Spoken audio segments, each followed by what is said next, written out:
Here we go, part 2 Hmm. with Tim Stocker. So tell me, has your opinion of music in Australia changed since you arrived in New York?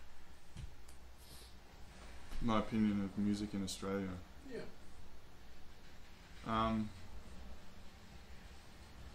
It's a pretty general question. It is a really general question. Big question.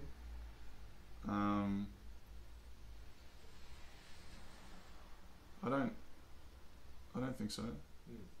No. What about your opinion of American music? Has that changed since you come here? A little bit. I think the thing that kind of opened my eyes the most was just talking to people about their education. I remember talking to a saxophone player about this is when I was maybe thinking about doing some postgrad study over here. Mm-hmm. And I said, "Oh, why did you choose Juilliard rather than MSM? Mm-hmm. Who are you studying with?" Those sort of questions. Mm. He said that the reason that he chose Juilliard was because it was a gig making machine. You go to Juilliard and there are certain gigs that are set aside for the students at Juilliard. I said, "Oh, so who did you study with? Why?" He said, "Oh, it didn't really matter because when he'd finished his undergrad, he already had his own voice. He could already play. Whereas I feel that a lot of the colleges in Australia, they teach you to play bebop, but they don't necessarily. Well, my experience is from the Sydney Con, so they teach you to play bebop, and then you go and do your masters to kind of focus on something and develop your own sound a little bit." Mm. That kind of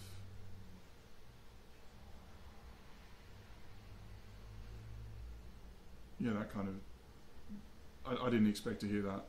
I just assumed that it was the same wherever you went around the world. You finish school, you trade at university, and then if you wanted to get into it a bit more, you do your masters. Not think of that as a way to get more employment through your masters. Mm. But in terms of music, I think there's definitely equally good musicians both here and in Australia. Mm. I'm not the question isn't really comparing the two, but just in terms of just your perception of it in a more general sense. There's certainly a more vibrant scene here. Well, there's more people here, so Yeah. and there's people from all over the world who are very, very interested in much greater number. So it's always going to win on that level. Yeah. But maybe comparing who's better, I think that gets a bit silly. Yeah. You know? Yeah. So, yes, it's interesting that thing about those schools are sort of. That's the big thing about the schools here. It's just people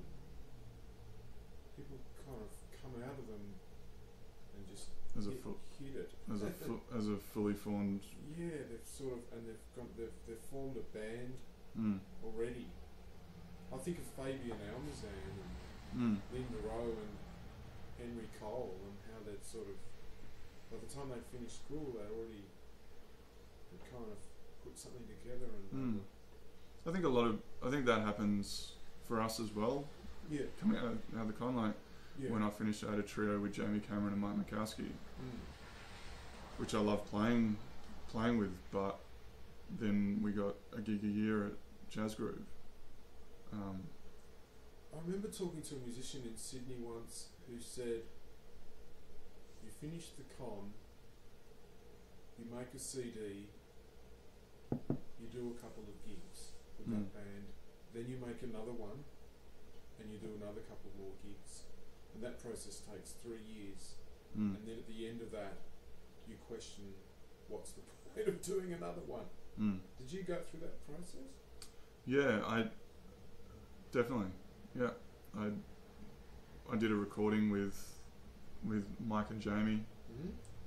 The band was called The Adorables. Was it a band, or was it really your band, or?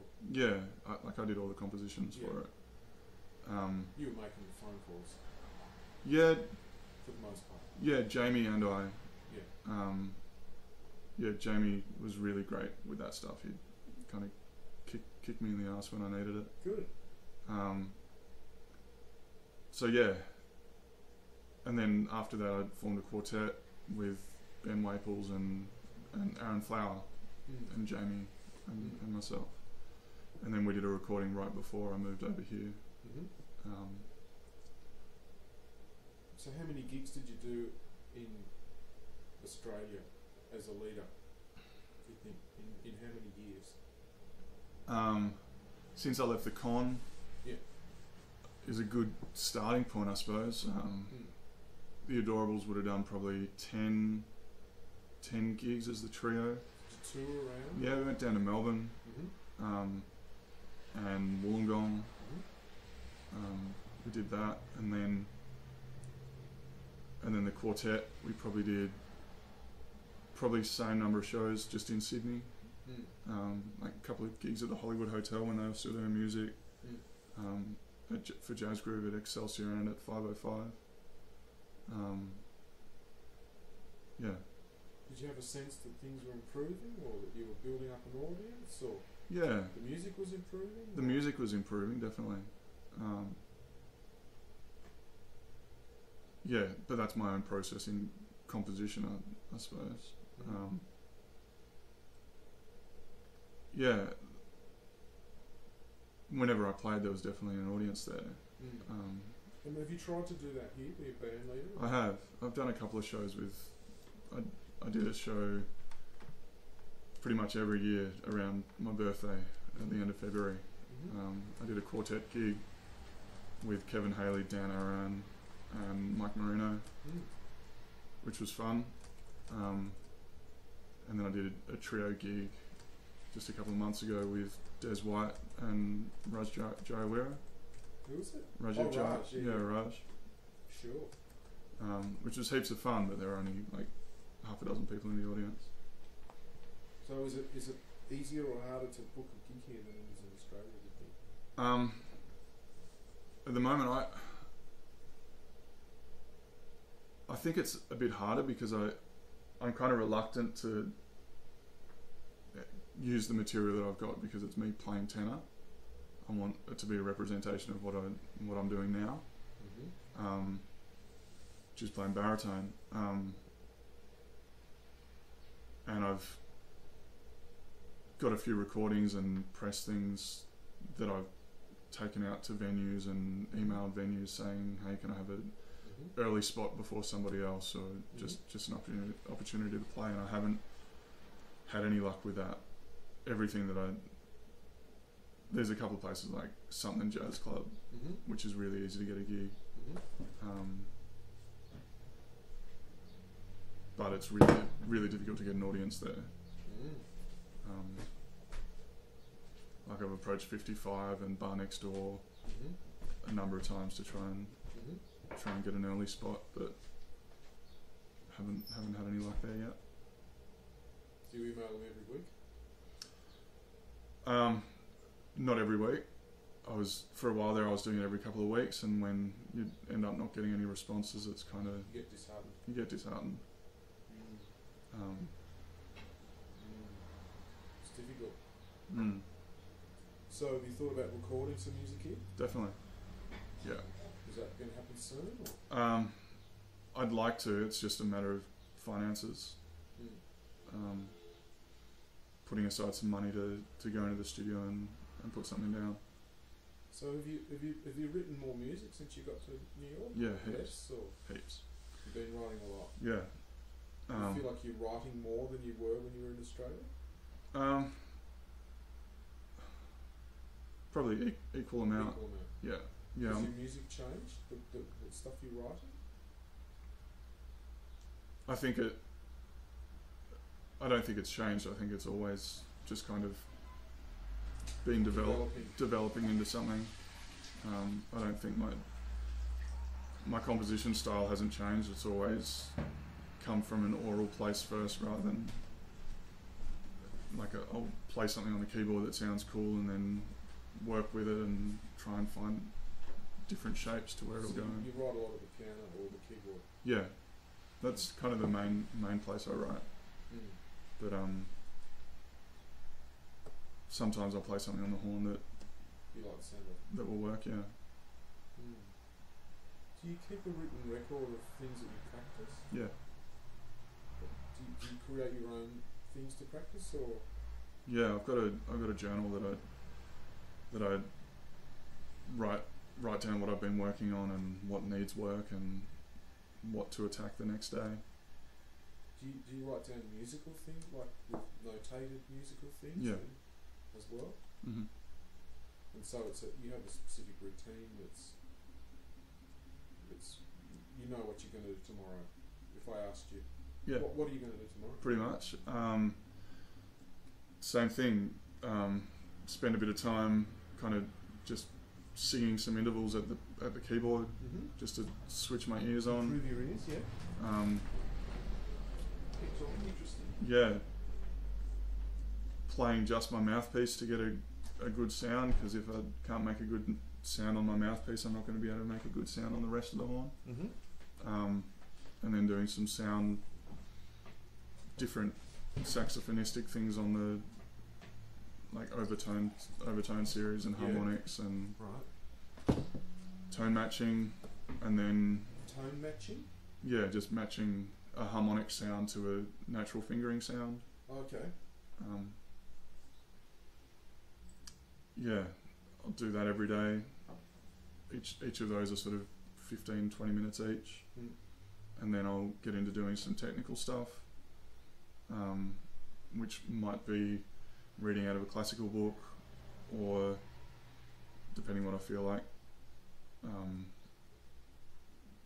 triadic pairs, or there's a bunch of different things. It might just be a melodic fragment that I... But that's not necessarily written down, it's just... It's not... You make choices on the spot then for that thing. Well, I've got pages and pages of things that I'm working through. This is something that Ben Wendell showed me, is play something the first day and write it down, and then above it put 3 little boxes above it. And then the next time you come back to it, put an X in the first box, which means you practiced it twice. And then, so by the time you've got the 3 boxes crossed out, you've practiced that piece of information 4 times. It might have been a month between the first time that you played it and the last time that you played it. But by the time you get to the end of it, you're playing it quickly and through a bunch of different, like all over the horn through different keys, and it's a good way to develop all that information. And a lot of that stuff, it might just be something that I played when I was playing freely and I heard something that sounded cool, so I'd write it down, and it might be something that will never ever show up in my playing. It's just something that you worked on, just something that I've worked on that I don't feel any pressure to try and force it into my playing. It might pop up somehow. I don't try and force things too much like that when I play. So I'll do technical stuff, and then I'll work through tunes with a metronome, whether it be my own tunes or a jazz tune that I'm working on, playing bass lines, playing kind of bass line, walking bass lines, or a kind of a clave bass or something. And has that changed a lot since you moved to New York, what you practice? Not really. That thing with the 3 boxes has really helped me to just plow through the amount more stuff, because there's so there's so much information, and it kind of made me relax on my practice a little bit more and not put so much pressure on it, because I know that it isn't necessarily going to show up in my playing. It's good to just be able to shed something for a while and move on and not have too much of an attachment to it anymore. Just rather than practicing the same thing for 2 years. For 2 years when it's the same piece of information. Yeah, that's good. That's cool. Well, I feel like we've talked for a long time, haven't we? So let's. Yeah, we have. In the last question, which everyone gets, is where are you going to be in 10 years' time? You have to make a choice. You have to make a decision. You can't. Right now. You have to make a guess. No, you have to make a decision now. I think I'll be back in Australia, definitely. What will you be doing now? Hopefully playing. But I'm sure I'll be doing something else to pay the bills. I don't think it's going to be teaching, even though I may have a few students here and there. Something that I'd really like to do is either, I think there's, as a musician, there's two ways that a musician can best influence the community, and that is either through education to make sure that the quality and standard of musicianship is getting better, or through creating opportunities for the musicians to play. So I'd love to have a small bar, a small club. That'd be something that I'd really love to have. If I'm not doing that, somehow working for a not-for-profit, similar to what Jazz Groove is doing. But if I think there's, hopefully by the time we get back, there'll be more opportunity for gigs and not-for-profits working with larger companies to have some kind of funding for music and the performing arts. What would you change in Australia since you're going to go back? How could you make things better there? So, is there any one thing you think would be really a positive step? I think the best thing would be to have more opportunities for people to play. How would that be achieved?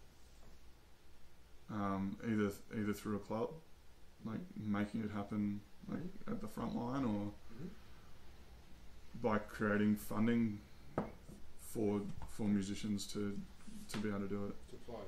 Yeah.